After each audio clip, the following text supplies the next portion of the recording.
So how profound is Bitcoin then? Because if we didn't have Bitcoin, we would just be stuck in this cycle forever, right? Absolutely. I mean, I think it's no joke when people say this represents, the way out. This is the freedom pill. This is the escape hatch. This is the glitch in the matrix. Yeah. This is the only thing that has ever been invented that can get us out of this broken fiat monetary system. Yeah. Every other crypto, every other, alternative gold, silver, copper, the palladium guys, like all of them have their flaws that can be exploited to the point where it's almost not even a non-starter or non-sequitur. It can't be used. Right. And Bitcoin's the first one that can actually have the potential to disrupt the whole system. And that's what probably terrifies them. That's why they don't want to allow this thing to work. Yeah, because every monetary system we've ever had, right? We've clipped the coins, we've printed the money, we centralized the gold. But it's like Bitcoin seems to at least offer the strong possibility that we can prevent any of those outcomes that lead to this Triffin's trilemma self-destruction scenario. Yeah. It's not a guarantee. Obviously, there's a long way to go. It's barely begun monetizing. But I have never seen any other alternative that offered that possibility at all. It's like every other path leads to this end, basically. So thank God for Bitcoin. Yeah.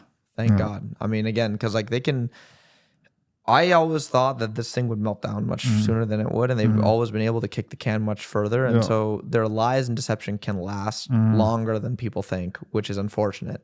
But I also know that, they're running out of time. Right. The clock is not on their favor. It's in ours, actually. Right. And so we'll be proven right in the end. And, their lies and their machinations will crumble. I mean, the system needs exponential debt issuance requires exponential liquidity, right? Which requires exponential QE, and so this thing will blow out eventually. Which now generates exponential Bitcoin price appreciation. Exactly. Yeah, that's the hyper Bitcoinization. Yeah, so we have a true barometer for this bullshit finally.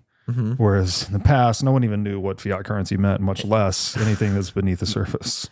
Exactly, and it trades 24/7, and it's liquid, and it's uses collateral for so many trades. And what's so funny is like you see I've seen news come out where for example when Israel invaded Gaza, like the Bitcoin price plummets, or there's another plane crash or a threat of war between Iran when Iran sent drones over to attack Israel. Bitcoin price plummets, and CNBC anchors go on and say, "Oh, this is the store of value. Like you guys call this a store of value? Are you stupid?" And I just see Bitcoin Twitter erupt and say, "Are you dumb?" Like, of course it fell 5% because it's actually a tradable instrument when everything else is closed, and it's at the barometer of where people are.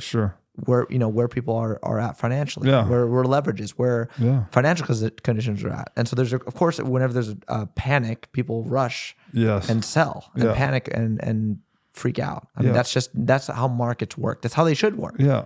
That's also how money works, is that you're holding the thing that can be sold for anything, right? So if something happens, well, you have the widest set of options in any scenario, right? It's like an instrument of pure economic freedom. And then two, because Bitcoin has such a small market capitalization relative to other monies, of course it's going to have more volatility. That's the nature of market cap, right? When something's smaller, it tends to be more price volatile. When it's larger, it has less.